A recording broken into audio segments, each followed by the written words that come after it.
อ่ะโอเคพี่น้องเอ้ยต่อจากคลิปที่แล้วเนาะสบายดีพี่น้องผู้ที่ทางอันนะจะไปเปลี่ยนยางเป็นจังไดไปเบิ่งเนาะพี่น้องเอ้ยโอ้ตีนนอกได้งามเลยบัดนี้เนาะโอ้สูตรแก่นๆว่าสิแหละเนาะหากมันยังบ่อยากดีเนาะยางจีนเนาะยังกันนี่อยู่พี่น้องเอ้ยเส้นแท้นี่ทางใส่ทางตีนนอกนี่ก็150,000กีบโดยโอ้ทำสิยุบาดนี้เนาะง่ายเลยบาดนี้พี่น้องเอ้ยแล้วเดียวกันสูงดอกพี่น้องเอ้ยถ้าคนดุเนาะมันบ่ยากพี่น้องเอ้ยเนาะแต่ว่าเรื่องรถดุดกับแพงพี่น้องเอ้ยพี่น้องเอ้ย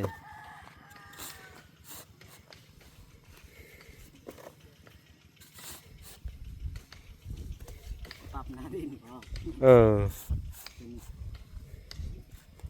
พอดีเอามันโนนสูงๆเนาะปรับหนาดินพอดีเลยเขาก็ได้ดินไปถมเฮือนเนาะได้หน้าเพียงอีกบัดนี้เนาะคักเลยพี่น้องเลยไปกับซอยเนาะคำมันมี2 คันในเรื่องไงเนาะ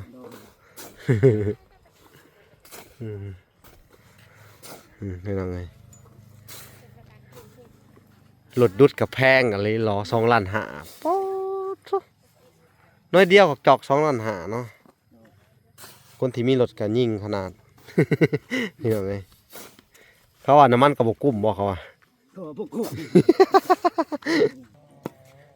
สู้ๆเด้อ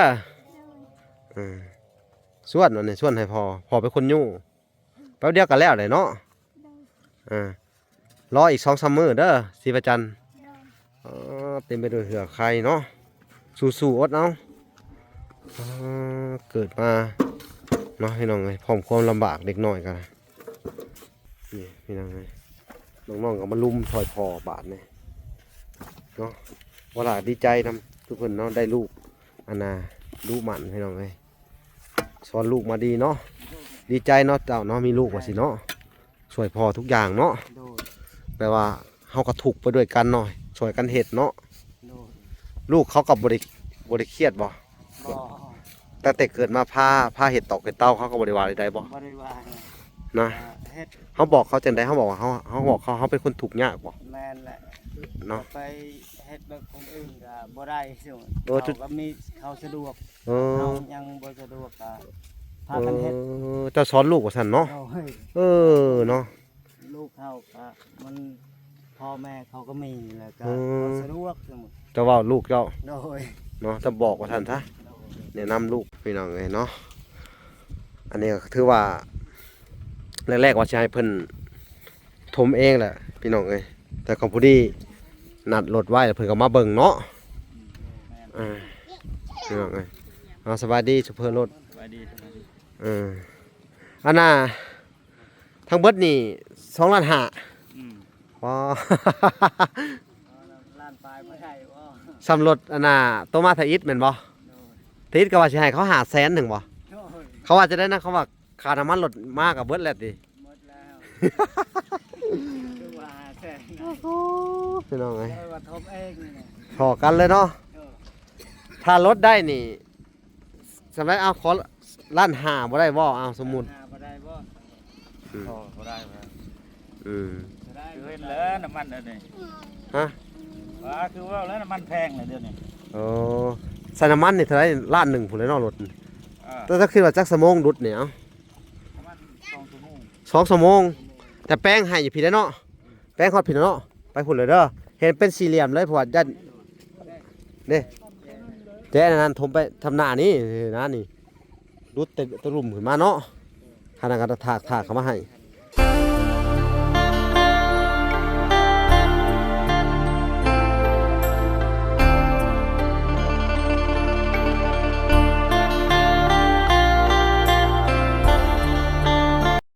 โอเคพี่น้องเอ้ยต่อจากคลิปที่แล้วเนาะสบายดีพี่น้องผู้ที่ทางอันนะ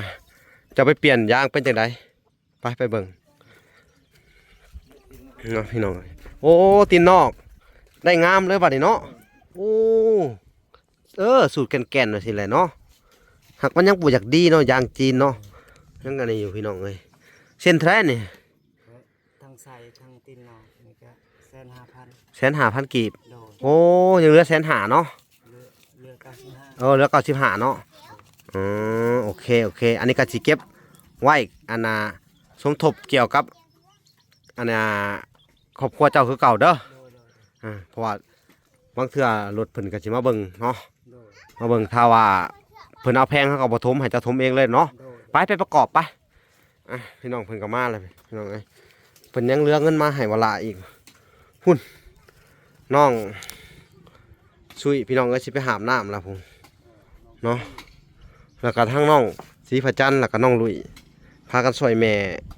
ซีนพื้นคือเก่าพี่น้องเอ้ยเนาะหลังจากคลิปที่แล้วเนาะเวลาก็สิเบิ่งพอเพิ่นประกอบอันน่ะรถเข็นเนาะประกอบล้อรถเข็นนี่แหละพี่น้องเอ้ยใช่คือสิง่ายอยู่พี่น้องเอ้ยตอนเพิ่นเอาออกก็ง่ายอยู่ก็จะได้โอ้บาทนี้ทำซีญูบาทนี้เนาะง่ายเลยบาทนี้พี่น้องเอ้ย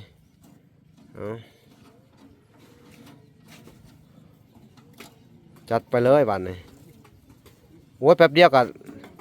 อันนั้นดอกได้รถเข็นสิเนาะแป๊บเดียวกันสูงดอกพี่น้องเอ้ยถ้าคนดุเนาะมันบ่ยากพี่น้องเอ้ยเนาะแต่ว่าเรื่องรถดุดกับแพงพี่น้องเอ้ยพี่น้องเอ้ยนี่เนาะเพิ่นก็พากันขุดเสาน้องๆเพิ่นขุดแล้วเลิกอยู่พี่น้องเอ้ยนี่ขุดไว้นี่เนาะเสียอาหารบ่คือว่าอยู่หลุมไหหน้าพุ่น ได้สวัสดี จ้าอยู่ไหหน้าก็ได้ดิปะตั้งเสาหน้าพี่น้องเอ้ยมันก็สิสานต่อถมดินเนาะหลังจากเจือนลงไปแล้วนะก็สิประมาณนี้แหละพี่น้องเอ้ยนี่โน่นตัวนี้เสาแต่ก็สามารถเอาขึ้นได้เลยนี่นี่โอ้เด็กก็เห็ดทางขึ้นแปลงทางขึ้นไปนี่พี่น้องเอ้ยเนาะพี่น้องเอ้ยไว้จีดอกว่าสิเนาะพี่น้องเอ้ยเป็นดินทรายส่วนง่ายเนาะนี่พี่น้องเอ้ย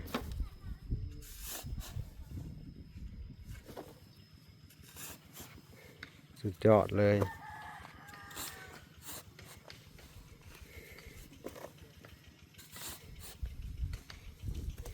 ปรับหน้าดินพอ พอดีเอามันโนนสูงๆเนาะปรับหนาดินพอดีเลยเขาก็ได้ดินไปถมเฮือนเนาะได้หน้าเพียงอีกบัดนี้เนาะคักเลยพี่น้องเลยถ้ามี2 คันนี่เนาะไว้อยู่2 คันนี่โอ้พี่น้องไว้อยู่ได้พี่น้องเลยนี่คนแข็งแห้งพี่น้องเลยพอน้องนี่น้องหาว่าเพิ่นใจสู้ขนาดพี่น้องเลยแข็งแห้งมันดูถมวับใจ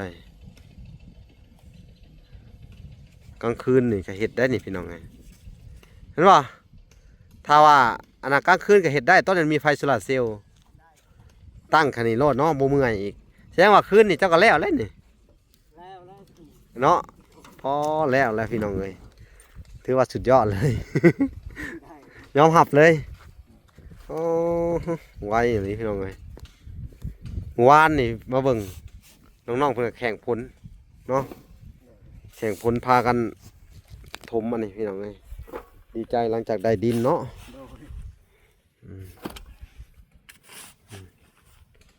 โอ้ได้หนาดินเพียงแล้วบัดนี้ดินทรายเนาะถ้าใส่ขี้แกบเข้าไปหรือว่าฝุ่นหลายๆก็เป็นเข่าขนาดได้นี่ฮะดินอันนี้แท้ตีนบ้านนะมีแล้วผู้ได้หลายเติมเนาะผู้ได้ลอยเข่าเนาะผูกงัวใส่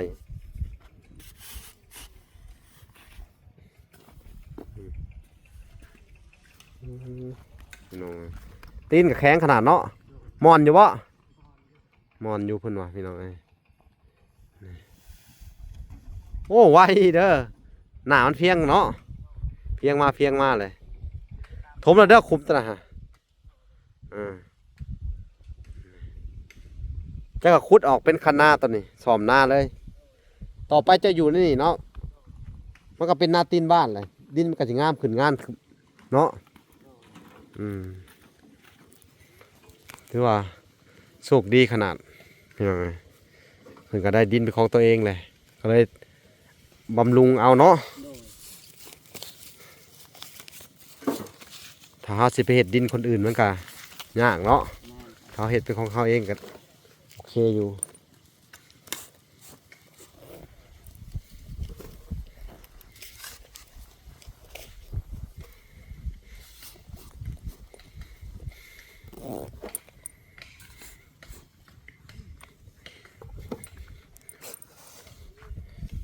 มันก็ไวเนาะนี่เนาะหน้าดินนี่เพียงไปเนาะ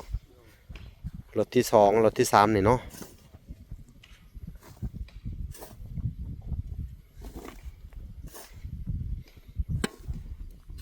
พี่น้องเอ้ย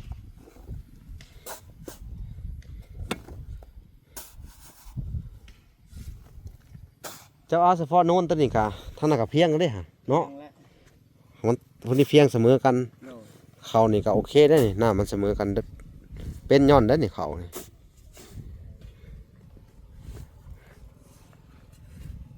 พี่น้องเอ้ยถือว่าสุดยอดพี่น้องบ่ผิดหวังผู้ใหญ่เพิ่นช่วยเหลือครอบครัวนี่พี่น้องเอ้ยเป็นมกเป็นใจอันนี้คนอยากได้อยากมีพี่น้องเอ้ยอันนี้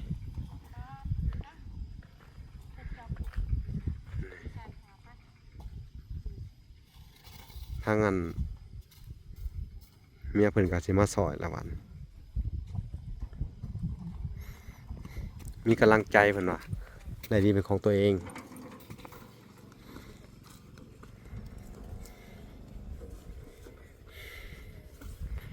คุณลูกน้อยก็ซอยเนาะคำมันมี2 คันเนี่ยได้เรื่องไงเนาะ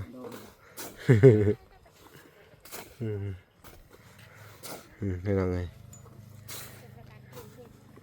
รถดุดกับแพงอะไรรอ2.5 ล้านป๊อดน้อยเดียวกับจอก2.5 ล้านเนาะคนที่มีรถก็ยิ่งขนาด นี่น้องไงเขาว่าน้ำมันกับบกุ้มบอกเขาว่าก็พวกกู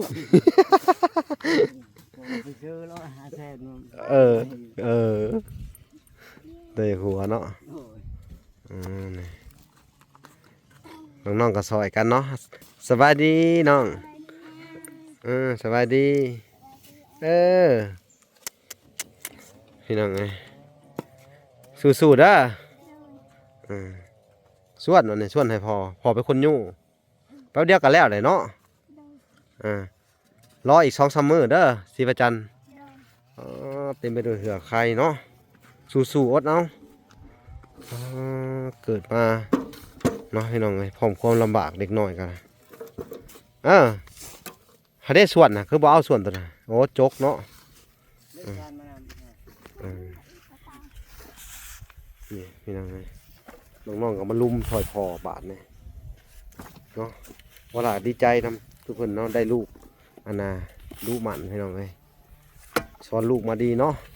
ดีใจเนาะเจ้าเนาะมีลูกว่าสิเนาะช่วยพอทุกอย่างเนาะแปลว่าเขาก็ถูกไปด้วยกันหน่อยช่วยกันเห็ดเนาะลูกเขากับบริเครียดบ่แต่เกิดมาผ้าเห็ดตอกเห็ดเต้าเขาก็บริวารใดบ่นะเขาบอกเขาจังไดเขาบอกว่าเขาบอกเขาเป็นคนถูกยากบ่แม่นแหละเนาะไปเฮ็ดแบบคนอื่นก็บ่ได้เขาก็มีเขาสะดวกเรายังบ่สะดวกก็พากันเฮ็ดเจ้าสอนลูกว่าซั่นเนาะเนาะลูกเขาก็มันพ่อแม่เขาก็มีแล้วก็สะดวกเจ้าว่าลูกเจ้าเนาะจะบอกว่าท่านซะแนะนำลูกไปยู่วันนี้พี่น้องเพิ่นก็มีวิธีสอนลูกเพิ่นเนาะพี่น้องเนาะถือว่าดีใจนำเด้อที่มีลูกเป็นตาแพงพี่น้องไงเนาะถ้าว่าล่ะมีลูกแบบนี้เนาะขยันดุมันจะโอ้แพงตายเลยพี่น้องไงได้สิว่าจังไดเนาะ ดุอันนี้แต่ละคนก็ได้ได้ฮะมันก็ได้แต่เนาะไวเนาะ 4 รถพี่น้องเอ้ยแป๊บเดียวหนึงสูงขึ้นเลยแสดงว่าบ่พอเท่าไรก็เต็มเองกันเนาะพี่น้องเอ้ยคือว่าแหละคนเห็ดเนาะแปลว่าต่อให้ภูเขาก็ยังเจาะได้ คนเฮาพี่น้องเอ้ยครับคำดุว่าท่านซะคำใจประสงค์อยากเห็ดเนาะพี่น้องเอ้ยแต่ประสงค์เห็ดนี่อีหยังกะไว้ว่าท่านซะอีหยังก็แล้วไว้อีหยังก็ง่ายเนาะมันง่ายไปเบิดเลยถ้าเฮาตั้งใจเห็ดอันนี้กับบูมิตีนพี่น้องเอ้ยเวลาก็ซื้อให้เพิ่นเนาะอันนี้ก็เป็นเงินของทางแม่ตู้ USA พี่น้องเอ้ยเนาะเพิ่นก็ให้เวลามาติดตามเบิ่งแล้วก็มาดุดหารถมาดุดให้เจ้านี่แหละเด้อแต่เอามากับโมทันเจ้าซ้ำเจ้าเห็ดก่อนเลยก็เลยเอ้าสนับสนุนไปซื้อตัวนี้ให้เนาะซื้อล่อรถเข็นให้พี่น้องเอ้ยคักบ่วันนี้มอนดีเนาะโอ้บ่เมื่อยพี่น้องแนวทุนแรงได้เนี่ยมีแต่เฮาอาศัยแฮงยู่ซื่อหุ่นป้อได้อาวุธขู่มือแต่ละคนเนาะหุ่นแม่เพิ่นก็ไปแบกส่วนมาแต่เต้าผู้พี่น้องเอ้ยช่วงนี้คือสิบ่ทันได้เฮ็ดเต้าเนาะเฮ็ดกันนะผมทีเนาะผมทีแล้วอีก2-3 มื้อเด้อเฮาสิเจาะน้ำให้มองนี่แหละนี่เนาะหรือบ่องไหนก็คือสิมีน้ำแถวนี้เนาะถือว่าน้ำมันตื้นพี่น้องเอ้ยในส่วนของอันน้ำสร้างเด้อเวลาก็สิได้ไปพูดคุยกับทางพี่เจี๊ยบเพิ่นใหม่เนาะแล้วก็ทางเจ้าของเพิ่นซื้อที่ดินนี่คือเอ้ยมัดทุกแล้วแต่เพิ่นว่าถ้าเกิดว่าเฮ็ดน้ำสร้างเนาะมันมีคนมาใส่น้ำหลายโอ้ยพี่น้องเอ้ยแฮงได้บุญหลายพี่น้องเป็นของทานน้ำเนาะเจาะคุณนำบอกก่อสลาซั่นซะเนาะเป็นบุญเนาะกุศลหลายเพิ่นว่าเนาะคุณนำสั่งเฮ็ดน้ำกินให้ชาวบ้านกินถือว่าเป็นบุญหลายพี่น้องเอ้ยเนาะต้องขอบคุณผู้ใหญ่ที่ว่าเพิ่นออกความคิดเนาะคืออยากซื้อท่อให้เนาะคือทางแม่เจี๊ยบเนาะหรือทางพี่เจี๊ยบเนาะเพิ่นก็ว่าสิซื้อท่อให้เวลาก็สิลองโทรไปถามเพิ่นใหม่อีกรอบนึงพี่น้องเอ้ยอันนี้ก็สิแล้วไว้จะดอกเบิ่งส่งนี่สงสัยมื้อแรกนี่ก็แล้วแหละเนาะนี่เนาะพอซอยก็สำหมดพี่น้องเอ้ยอันนี้แล้วไว้จะดอกมันสำหมดงามคนไปใส่เนาะที่จริงกันธรรมดาแล้วมันเบิ่งคือสิยากกว่ามาเฮ็ดแล้วมันก็ได้แป๊บเดียวสิแล้วเลยเนาะโอ้พี่น้องเอ้ย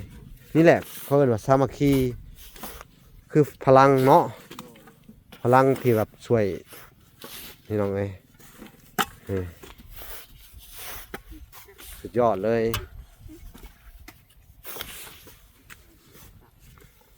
นี่พอเป็นคนอยู่อย่างเดียวก็โอเคแล้วโมเมื่อยแล้วบัดสิเนาะมันซอยกันเต็มไว้ได้พี่น้องกูแบบเดียวเต็มเลย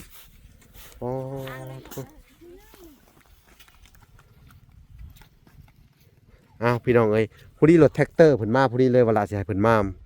เบิ่งนี่พี่น้องเอ้ยเนาะอันนี้ก็ถือว่าแรกๆว่าสิให้เพิ่นถมเองแหละพี่น้องเอ้ยแต่ของผู้ดีนัดรถไว้เพิ่นก็มาเบิ่งเนาะพี่น้องเอ้ยสบายดีซุปเปอร์รถสบายดีอันน่ะทั้งเบิดนี่2.5 ล้านว้าล้านปลายบ่ได้บ่ สำรถอันน่ะโตมาทอิฐแม่นบ่ทอิฐก็ว่าสิให้เขา500,000นึงบ่เขาว่าจะได้นะเขาว่าค่าน้ำมันรถมาก็เบิดแล้วติ หมดแล้วคือว่าแท้พี่น้องเอ้ยว่าทบเองนี่นะพอกันเลยเนาะถ้ารถได้นี่สำหรับเอาขอ1.5 ล้านบ่ได้บ่เอาสมมุติบ่ได้บ่บ่ได้บ่ได้คือเห็นแล้วน้ำมันนี่คือว่าแล้วน้ำมันแพงเลยเดี๋ยวนี้ใส่น้ำมันนี่เท่าไหร่1.1 ล้านพุ่นเลยเนาะรถแต่ถ้าคิดว่าจักชั่วโมงดุดเนี่ยเอาประมาณ2 ชั่วโมง2 ชั่วโมงแต่แป้งให้อยู่พี่ได้เนาะแป้งฮอดพี่เนาะไปพุ่นเลยเด้อเห็นเป็นสี่เหลี่ยมเลยเพราะว่ายันเด้แจ้นั้นถมไปทำหน้านี่นะนี่รุดตะลุ่มขึ้นมาเนาะ ขนาดก็ถากเขามาให้จะลดได้เท่าไรนี่ฮะ ทำเอาที่นี่ ลดได้ ดัดแปด ลดร้านหาบ่ได้ร้านลดได้8พี่น้องเอ้ยเนาะเพราะว่าเพิ่นก็ใช้เวลา2 ชั่วโมงเพิ่นว่าเพื่อสิรุดขึ้นมาได้นี่เนาะก็โอเคเนาะร้าน8มื้ออื่นมาเฮ็ดเด้อซะเด้อมื้ออื่นมื้อนี้มันก็ค่ำเลยมื้ออื่นมาเฮ็ดแล้วก็แป้งหน้าให้มันงามๆแต่ตัวนี้เอาออกเด้อเจ้ากระต๊อบเจ้านี่ออกบัดนี้รถเข็นนี่ก็หาเอาดินมาถมไปเด้อสิบออกถ้าเพิ่นถมให้ตัวนี้เนาะเจ้าก็ถมตัวนี้นี่เฮ็ดเป็นสี่เหลี่ยมเลยนี่ถมให้มันนั่นน่ะเสมอกันเบิดเลยก็จัดคอกไก่ไปบ่จัดคอกไก่ก็สิเฮ็ดได้ก็ถมไปให้มันเบิดแล้วให้มันเพียงกันแถวนี้นี่เนาะวันนี้ปลูกผักหายืมเอาที่เขาปลูกผักก็ได้เนาะหรือว่าอะไร ยืมเขาปลูกผัก ได้เนาะ ว่าทำปลูกผัก ทำปลูกผักปลูกหญ้าเนาะเพราะว่าถ้าคุ้นนี่แล้วเนาะถ้ารุดตัวนี้แล้วนี่ถ้ามันเสมอกันแหละมื้อหน้ามื้อนายไปพี่น้องเอ้ยเพื่อมีงบประมาณเนาะเวลาก็สิบ่แน่สิตั้งเฮือนให้เพิ่นอยู่นี้เนาะพี่น้องเอ้ยหรือว่าสิตั้งข้างนี่ก็เป็นได้เนาะพี่น้องหรือว่าใดๆนี่เพราะว่าทางนี้ก็นี่พี่น้องเพิ่นสิดุดมานี่แหละเพิ่นสิดุดแต่พังเนาะมาเนาะ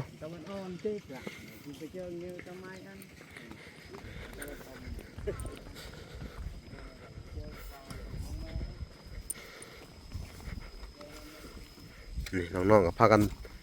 ขยันเอายุ่เอาบ่เมื่อยก็ได้ดอกบานนี้สิให้รถเขาถมให้แหละเนาะแต่ก็ไว้อยู่ได้พี่น้องเอ้ย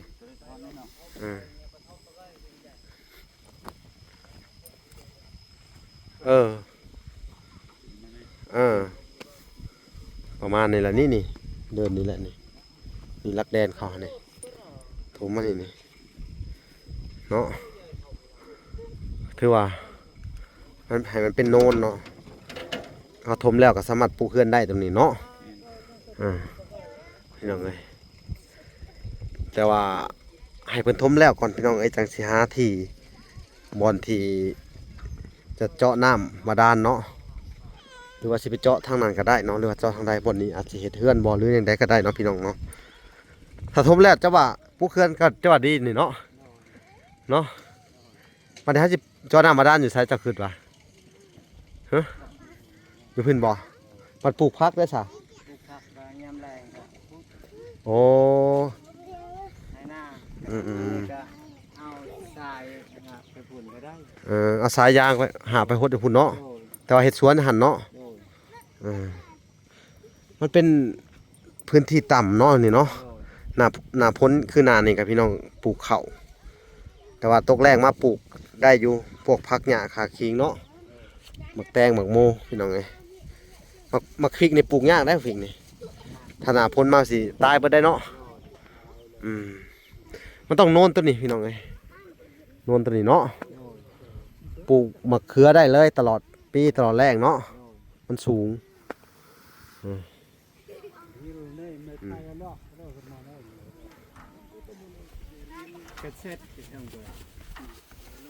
ก็มีแต่ว่ามืออื่นเด้อ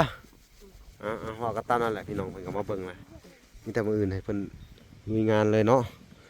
ดีใจว่าบัดนี่ ดีใจเลย สิบ่ได้เมื่อยปานใดล่ะเนาะ โดย ทีแต่ว่าสิเฮ็ดเบิดคืนบ่นี่ แม่นเลย โอเคกลับเลยพี่น้องเอ้ยคือว่าสิได้เฮ็ดเบิดคืนเนาะ โดยรักแปดตื่นเป็ดตัวนึงเด้อแม่นแล้ว เพิ่นว่าจะได้นะตื่มเป็ด ตื่นเป็ด เออ บ่มีเป็ดไก่เห็นแล้ว เอาไก่ให้เพิ่นโดย เพิ่นมาต้มเนาะ ยากดอกดอก เอามีแต่ว่าพาลูกๆถมในบ่อนนะที่มันบ่อน่ะก็ถมต่อเด้อ บอกให้เฮ็ดทุกคน แต่ว่าตัวนี้ตัดออกก่อนตัวนี้ สิเอา เอาออกพากันออกเด้อ โดย ออกมื้อนี้ก็ได้หามออกหมดเลยได้เนาะ ต้อง ติดแต่เศษข้อไก่บ่นี่ อันนี้บอนเอาไว้เข้า ฮะ เวลาเกี่ยวข้าวแล้วเอาไว้อยู่นี่ โอ้ว่าท่านบ่ท่า โดย เออมุ้งจับเจือบ่นี่ใส่ผ้าบัดเอา พระบัด อืมเฮ็ดร้านไว้เขาสูงๆเนาะเออ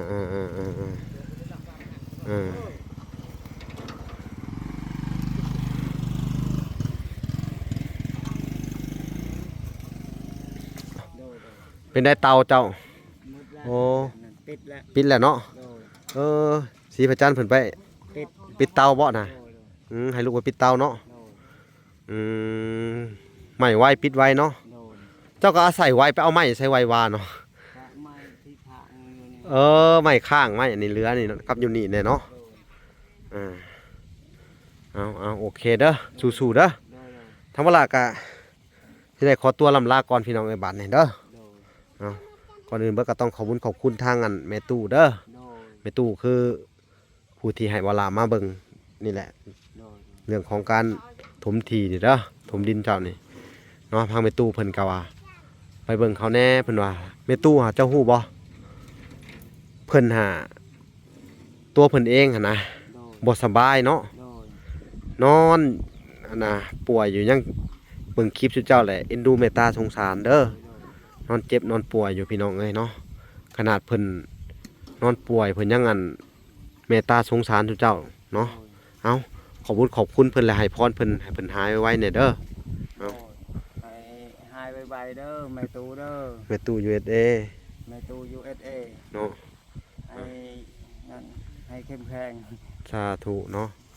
หายไวๆเนาะ หายไว หายป่วย ๆหายป่วย เนาะหายเจ็บหายไข้เนาะ โดย หายพยาธิโรคาพี่น้องเอ้ยเนาะ โดย เป็นอยู่ปัจจุบันเนี่ยก็ขอให้ดีวันดีคืนเนาะ โดย โดย เจ็บจะได้ไข่จะมีต่อไปก็ได้ที่ช่วยเหลือเนาะ โดย ก็แรกๆก็ว่าละก็เอาไปให้เพิ่นนั่นซื้อยางล้อเนาะก็คือว่าอะไรพี่น้องมันแพงอันน่ะรถดุคันก่อนกับ2,500,000เนาะ 2,500,000 ต่อบ่ลดเลยคันนั้นเนาะ บ่ลดเลย เออ กัน500,000บ่ เขาก็บ่เอาอีก น้ำมัน เขาว่าบ่จุมาค่าน้ำมัน โดย เออเอา เลยกับพาลูกอันนั้นทม เนาะเอาสู้ๆเด้อ โดย วันนี้เป็นอะไรน้องอันนะน้องลุยน้องซุยเอาดีใจบ่บัดนี่สิได้อันถมทีเลยเนาะคือแม่ตู้เพิ่นสงสารทุกเจ้าเด้อแม่ตู้ USA เด้อเพิ่นก็เลยแต่งให้วาลาเนาะมาช่วยเหลือชุมเจ้าเด้อในการถมที่ดินนี่เด้อมีหยังอยากอานาขอบใจเพิ่นบ่ ขอบใจละ ขอบใจเพิ่นแน่ขอบคุณเพิ่นแน่เอาไว้เอานบเอาขอบใจเด้อแม่ตู้สิ ใจเดิมแม่ตู้ ช่วย ใจเดิมแม่ตู้ ช่วยเหลือหลานลูกหลาน เรือลานลูกลาน เอา ไปซื้อเรือลูกลานทุกอยาง สาธุ ให้ไวเด้อแม่ตู้เอ้ย โดยเจ็บอย่าได้ไข้อย่ามีสิ เจ็บบ่ได้ใครอย่าให้มีเด้ อืม สาธุ เจ็บป่วยก็หายไวๆสิ เจ็บป่วยให้หายไวเด้อ ให้อายุอันน่ะมันยืน มันคนยืน สาธุเนาะ โดย สู้ๆบัดนี้เด้อ โดยน้องซื่อๆต่อไป มันต้องว่าซั่นแหละสู้ต่อไปเด้อ โดย อันน่ะตั้งใจเฮ็ดต่อไปบัดนี้ โดยน้องติ๊ก โด น้อง ย สิตั้งใจเฮ็ดต่อไป เสือเนาะเวลาก็เสือมันเลยจุเจ้าดุขนาดเนาะ โดย ผู้บ่อันผู้ใหญ่เพิ่นเบิ่งเนาะ โดย เพิ่นก็เอ็นดูเมตตาสงสารทุกเจ้าหลายเด้อ โดย เพิ่นก็พยายามสิช่วยเหลือทุกเจ้าอยู่เนาะ โดย แต่ว่าถมแล้วเนาะถมทีแล้วเขาก็หาบ่องจอน้ำมาด้านบัดนี้เนาะ โดย สิบ่ได้ไปอาบน้ำบนเฮือนเขาเลยเนาะ โดย ดีใจบ่สิได้น้ำมาด้านเลย ใจแห้ง ถ้าได้น้ำมาด้านแหละเฮาเห็ดหัวแล้วเด้อเห็ดหัวปลูกพักแล้วเด้อ โดย ความพันธุ์ของเฮากะจะได้น้ำมาด้านเนาะ โดย ต่อไปแล้วก็อยากได้หยังแหน่ เด็กละที อยากได้กะทิ ดีเจ้าได้สัตว์เลย อยากได้อยากได้เฮือน เด้อ อยากได้เฮือนเนาะ เด้อ เอาสู้ๆต่อไปทางเวลาก็ได้สั่งเสาให้เด้อ เด้อ ผู้ใหญ่เพิ่นตั้งต้นไว้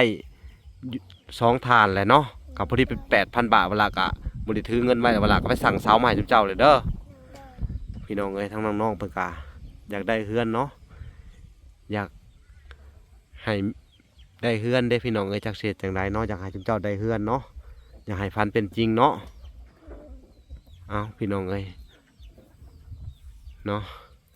ผู้ที่มีทุนทรัพย์เนาะผู้ที่เอ็นดูเมตตาสงสารพี่น้องเอ้ยอยากทมทบช่วยเหลือครอบครัวในการยินดีคือเก่าเนาะพี่น้องเอ้ยยินดีเป็นสะพานบุญให้เนาะอยากส่งเนาะอยากช่วยเหลือน้องๆเพิ่นให้มีเพื่อนมีซานอยู่ที่หลบแดดหลบฝนได้กะสาธุแล้วพี่น้องเอ้ยเนาะสาธุพี่น้องเอ้ยเวลากันยินดีช่วยเหลือเนาะยินดีเป็นสะพานบุญให้พี่น้องเอ้ยขอให้ได้บุญกุศลหลายๆเด้อช่วยครอบครัวนี่ก็ได้ทุกข์ยากลำบากอะไรเนาะ เด้อ ขอเห็นเจ้าเฮ็ดเต้าแหละ เด้อ พุ่นคือผู้ใหญ่เพิ่นกะโทรมาล้มวาระเรื่องของการเฮ็ดเต้าหาเจ้าต่อไปนี่ปิดปากเด้อ เด้อ ยังน้อย เพราะว่าพุ่นมันเข่าดังหายใจลำบากได้ปอด เด้อ ดำปื้อๆบ่ได้เนาะ เด้อ เป็นโรคปอดเป็นหยังอันตรายเด้อ เด้อ เห็นว่าผ่าปิดปากซื้อให้ เด้อ เห็นแล้วใส่คนละอันเด้อ เด้อ ว่างๆสิพาไปซื้อเสื้อผ้าเด้อ เด้อ เอาสนะกับเป็นบางเทื่อก็เป็นมื้ออื่นบางเทื่อก็เป็นมื้อหน้าเนาะ เด้อ เอาโอเคเด้อ เด้อ เวลาก็สิได้ขอตัวก่อนพี่น้องเอ้ยเนาะบาดนี้สิไปกลับก่อนพี่น้องเอ้ยมันค่ำเลยพบพอกันใหม่เนาะ เด้อ มื้ออื่นเนาะพี่น้องเอ้ยโอเคขอกล่าวคำว่าสวัสดีเด้อและสวัสดีพี่น้องเอ้ยพอกันใหม่บ๊ายบาย